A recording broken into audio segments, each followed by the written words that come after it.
Hello everyone. Welcome back to 3K Graphic Arts.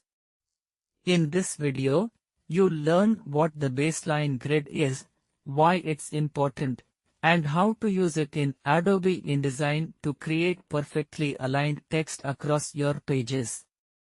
Let's get started. A baseline grid is an invisible set of horizontal lines used to align the baseline of text. Normally, different text frames may not line up perfectly.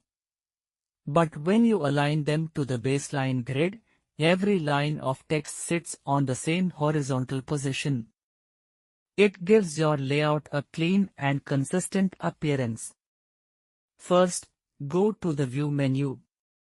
Choose Grids Guides. Then click Show Baseline Grid. We'll adjust the settings next.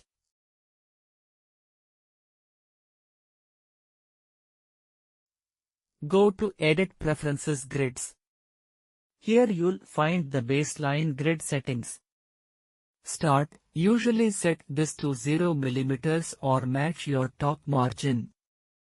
Relative to, choose top margin so the grid starts exactly where your text begins. Increment every, set this equal to your body text leading. For example, font size, 10 pt leading, 16 pt set increment every to 16 pt click OK. Select your text frame. Open the paragraph panel. Click the button called Align to Baseline Grid. Instantly, every line snaps to the grid. You can compare before and after to see the difference. Notice how the text lines align perfectly across different columns. This creates a much more professional-looking design.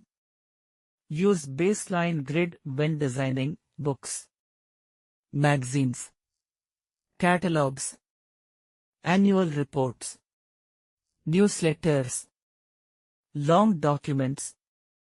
That's how easy it is to use the baseline grid in Adobe InDesign. If you found this tutorial helpful, please like, share, and subscribe to 3K Graphic Arts for more InDesign tips and tricks. Thanks for watching, and I'll see you in the next video.